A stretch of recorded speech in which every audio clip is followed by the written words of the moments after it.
आज हम लोग कैंसर के बारे में जानना चाहेंगे कि व्हाट इज कैंसर। कैंसर शब्द से बहुत लोग डरते हैं। हाँ जी। इसका आप सिद्धांत समझे तो ये रेपिडली डिवाइडिंग सेल है जिनकी ग्रोथ अनकंट्रोल्ड हो गई है। How is chemotherapy helping in treating cancer? Chemotherapy का क्या प्रिंसिपल है कि वो जो डिवाइडिंग सेल है उसको किल करती है। जैसे कुछ तरह की कीमोथेरेपी में मांसपेशी में इंजेक्शन लगता है, कुछ में चमड़ी के अंदर दी जाती है। जैसे कि हम कॉमनली देखते हैं कि आपका जो अपनी GIT है वहाँ इफेक्ट होता है तो मुंह सूख जाता है, मुंह का टेस्ट खराब हो जाता है, आपके वॉमिटिंग होती है, आपके कई कुछ पेशेंट को लूज मोशन होता है। और सर कीमो के अलावा कोई ऑल्टरनेट ट्रीटमेंट भी है? हाय एवरीबॉडी, आज हमारे साथ है doctor Mohit Saxena, medical oncologist practising in Gurgaon. Welcome to our show in FCR sir. Thank you sir. Sir आज हम लोग कैंसर के बारे में जानना चाहेंगे कि what is cancer. Ma'am, cancer शब्द से बहुत लोग डरते हैं। हाँ जी। इसका आप सिद्धांत समझे तो ये रेपिडली डिवाइडिंग सेल है जिनकी ग्रोथ अनकंट्रोल्ड हो गई है। अनकंट्रोल्ड का मतलब है कि ये जो बॉडी के सिग्नल होते हैं जैसे कि ग्रोथ सिग्नल है उनको फॉलो नहीं करती हैं और बिना ज़रूरत के वृद्धि करती रहती हैं। और दूसरी जो कैंसर की जो प्रकृति होती है कि उसमें फैलने की प्रकृति होती है, उसके चारों तरफ कोई कवरिंग नहीं होती, कोई रोक टोक नहीं होती, तो वो एक स्थान से फैल के दूसरे स्थान तक चला जाता है। तो इसलिए हम कैंसर के लिए ज़्यादा चिंतित रहते हैं और किसी भी पेशेंट को कैंसर हो या कैंसर का शक हो तो उसको तुरंत संपर्क करना चाहिए और आगे ट्रीटमेंट की बात करनी चाहिए। Right sir. और सर एक केमोथेरेपी हेल्प्स इन ट्रीटिंग हमने सुना है, तो सर हम जानना चाहेंगे कि how is chemotherapy helping in treating cancer. जैसे मैंने आपको बताया मैम कि जो कैंसर है उसमें रेपिडली डिवाइडिंग सेल होती है। कीमोथेरेपी का क्या प्रिंसिपल है कि वो जो डिवाइडिंग सेल है उसको किल करती है। तो ये नॉन सिलेक्टिवली किल करती है बेसिकली। इसका मतलब ये होता है कि जब कीमोथेरेपी शरीर में जाती है तो ये कैंसर सेल्स को तो मारती ही है, पर उसके साथ साथ कभी कभी आपकी जो नॉर्मल सेल्स है वो भी अफेक्ट हो जाती है, जिसकी वजह से पेशेंट को कई बार साइड इफेक्ट फेस करने पड़ते हैं। तो ये कीमोथेरेपी का बेसिक है कि कीमोथेरेपी किस तरह से काम करती है। आपको कॉमन लोग जानते हैं कि जैसे नसों में दी जाती है उसको हम इंट्रावीनस बोलते हैं, पर उसके अलावा कुछ और रूट्स भी हैं कीमोथेरेपी के जिस तरह से दी जा सकती है। जैसे कुछ तरह की कीमोथेरेपी में मांसपेशी में इंजेक्शन लगता है, कुछ में चमड़ी के अंदर दी जाती है, कुछ में कमर के अंदर जो इंट्राथीकल स्पेस है वहाँ दी जाती है। और सारी कीमोथेरेपी इंजेक्टेबल ही होती है, मुंह से खाने वाली कीमोथेरेपी भी उपलब्ध है। अच्छा। जो सभी प्रकार के कैंसरों में नहीं, बट हाँ कई कैंसर पेशेंट को काफी काम में आती है और उससे उनकी जिंदगी काफी अच्छी रहती है। एंड सर क्या कॉमन साइड इफेक्ट्स होते हैं कीमोथेरेपी के? हम कीमोथेरेपी के साइड इफेक्ट के बारे में लोग अक्सर सवाल करते हैं। तो जैसे मैंने आपको बताया कि जिस तरह से जो डिवाइडिंग सेल को किल करती है तो उसकी वजह से साइड इफेक्ट आते हैं। तो जैसे कि हम कॉमनली देखते हैं कि आपका जो अपनी GIT है वहाँ इफेक्ट होता है तो मुंह सूख जाता है, मुंह का टेस्ट खराब हो जाता है, आपके वॉमिटिंग होती है, आपके कई कुछ पेशेंट को लूज मोशन होता है। जो आपके हिमेटोलॉजिकल साइड इफेक्ट आते हैं जैसे जो हमारे रक्त कण है, हीमोग्लोबिन है, WBC प्लेटलेट है, उन पर प्रभाव पड़ता है, वो धीरे धीरे कम होते हैं। इसके अलावा जो है कभी बाल चले जाते हैं।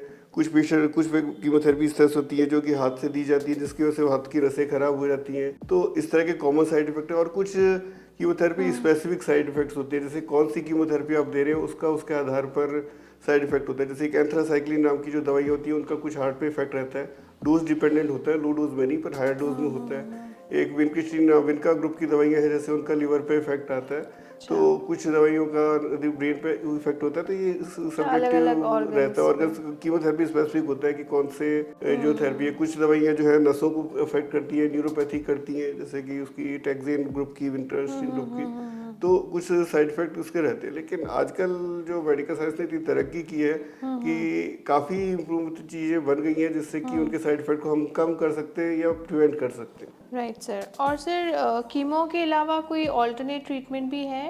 तो हम कीमोथेरेपी वैसे कैंसर पेशेंट की बात करें तो बेसिकली ट्रीटमेंट को हम दो भागों में डिवाइड करते हैं। एक तो लोकल ट्रीटमेंट होता है। लोकल ट्रीटमेंट मतलब जो जहां आपको दिख रहा है कैंसर उसका इलाज, उसमें दो चीज़ें आती हैं, एक तो सर्जरी आती है, एक रेडिएशन आता है, और दूसरा होता है आपका सिस्टेमिक ट्रीटमेंट जो कि कैंसर जो जहाँ नहीं दिख रहा है वहाँ भी काम करता है। तो उसमें सबसे पहले जो हम कॉमनली जानते हैं वो तो कीमोथेरेपी है ही। उसके अलावा आजकल कुछ कैंसर हार्मोन डिपेंडेंट होते हैं, जैसे कि प्रोस्टेट कैंसर है, ब्रेस्ट कैंसर है, तो उनमें हार्मोन थेरेपी काम में आती है जो कुछ इंजेक्टेबल ओरल फॉर्म में भी होती हैं।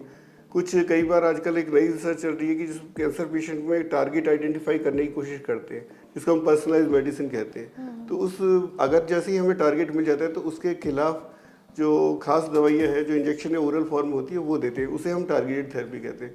और जो लेटेस्ट एडवांस है वो इम्यूनोथेरेपी है। इम्यूनोथेरेपी में शरीर का खुद का इम्यून सिस्टम जो है वो बेहतर करके कैंसर का ट्रीटमेंट करने की कोशिश की जाती है। मतलब इम्यून सिस्टम को खुद को कैंसर से लड़ने लायक बनाया जाता है, तो उसे हम इम्यूनोथेरेपी कहते हैं।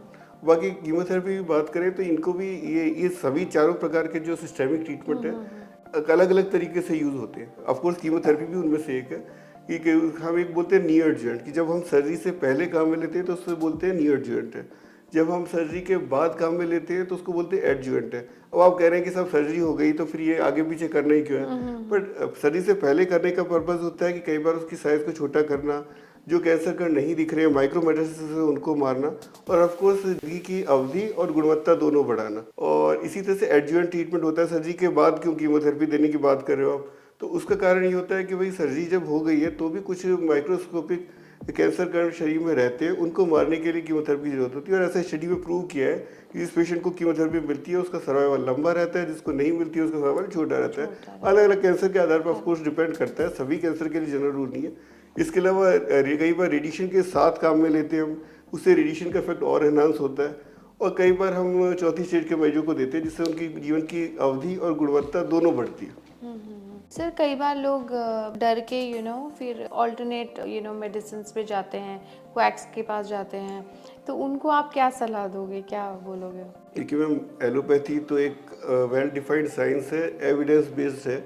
जो भी हम ट्रीटमेंट आपको सजेस्ट करते हैं उसके पीछे आपको ऑलरेडी क्लिनिकल ट्रायल्स हो रखे होते हैं जिनके आधार पर प्रूव होता है कि इस ट्रीटमेंट से पेशेंट का जीवन बेहतर होगा, उसकी जीवन की अवधि बढ़ेगी। तो ये तो सारा हमारा साइंटिफिक डेटा होता है, प्रूवन डेटा होता है। इवन साइड इफेक्ट की वजह से लोग डरते हैं, पर मैं ये आपको पॉजिटिव पॉइंट बताना चाहूँगा कि एलोपैथिक ट्रीटमेंट का साइड इफेक्ट का आपको पूरा डेटा इंटरनेट पे और कई सोर्सेज से, लीफलेट पे, सब जगह से मिल जाता है। जो अल्टरनेटिव ट्रीटमेंट की हम बात करते हैं, कई तरह की बैठी है, मैं नाम नहीं लेना चाहता हूँ, तो उनका कितना साइंटिफिक डेटा आपको पता है कि उनसे इफेक्ट होगा, और अगर इफेक्ट होता भी है तो उनके साइड इफेक्ट के बारे में आपको कितना पता है। ये सारी चीज़ें बहुत सारे क्वेश्चंस हैं। तो हम अपने पेशेंट्स को यही सजेस्ट करते हैं कि अगर किसी पेशेंट को कैंसर हुआ है तो उसको जो एविडेंस बेस्ड जो हमारा ट्रीटमेंट है वो अवश्य लेना चाहिए। अब इसके साथ में अगर कुछ पेशेंट को लगता है कि भी कुछ अल्टरनेटिव ट्रीटमेंट ऐड करना चाहिए तो वो करते हैं, तो वो उनकी चॉइस है। बट ऐसा उनको बिल्कुल नहीं करना चाहिए कि स्टैंडर्ड ट्रीटमेंट को साइड में रख के, स्टैंडर्ड ट्रीटमेंट को छोड़ के टोटली अल्टरनेटिव ट्रीटमेंट पे चल जाए। क्योंकि कई बार हम इस तरह के केसेस देखते हैं कि स्टैंडर्ड ट्रीटमेंट अवेलेबल होता है, पेशेंट का डायग्नोसिस अर्ली स्टेज में हुआ होता है, पहली, दूसरी या तीसरी स्टेज में हुआ होता है, लेकिन डर की वजह से कीमोथेरेपी लग जाएगी तो ये हो जाएगा, वो हो जाएगा, मैं बिस्तर पे आ जाऊंगा, उसको लगी थी, ये हो गया था, तो उस वजह से वो उस ट्रीटमेंट को छोड़ देता है और अल्टरनेटिव ट्रीटमेंट चला जाता है। और एक समय के बाद वो चौथी स्टेज में चला जाता है, और उस समय जब वो हमारे पास आता है तो हम भी उसकी बहुत ज़्यादा मदद नहीं कर पाते क्योंकि वो क्योरेबल वाली फेज उसकी चली गई होती है। तो ये काम नहीं करना चाहिए। आपको अगर डर है अपने डॉक्टर से डिस्कस कीजिए, बात कीजिए उससे कि वो जो साइड इफेक्ट है क्या होंगे और जो होंगे उसके लिए डॉक्टर क्या करेगा, इस तरह से। बिल्कुल सर। एंड सर फाइनली ये जानना चाहूँगी कि इस डर को हम कैसे कम करें, ये कीमो के प्रति जो डर है लोगों का? मैम ये देखिए, कीमोथेरेपी के जो साइड इफेक्ट्स के मैनेजमेंट में बहुत एडवांसमेंट हो चुके हैं। वॉमिटिंग के लिए लोग डरते हैं, तो वॉमिटिंग की बहुत अच्छी अच्छी आजकल दवाई आ गई इंजेक्टेबल और ओरल फॉर्म में, जिससे वॉमिटिंग आजकल प्रैक्टिकली नहीं होती है। इन्फेक्शन से लोग डरते हैं क्योंकि WBC कम होने से इन्फेक्शन का डर लगता है, तो हम क्या करते हैं एडवांस में जो ग्रोथ फैक्टर के इंजेक्शन दे देते हैं, तो हम WBC कम होने ही नहीं देते हैं जिससे कि आगे चल के इन्फेक्शन हो। कई पेशेंट उसके लिए हेयर लॉस के लिए वरीड होते हैं, तो उसके लिए आजकल कूल कैप अवेलेबल हो गई है जो उसकी वजह से थोड़ा हेयर लॉस को प्रिवेंट कर सकते हैं या कम कर सकते हैं। इस तरह से और भी बहुत सारे ऐसे जो एडवांसमेंट हो गए। हाइपर सेंसिटिविटी रिएक्शन का लोग डर लगता है कि भाई लग जाएगी तो रिएक्शन हो जाएगी, तो उसके लिए जो सेफर अल्टरनेट, जो nano particle technology, liposomal technology, इस तरह की कई नई टेक्निक्स आ चुकी हैं जिनमें ये समस्या नहीं रहती। तो बहुत कुछ हो रहा है।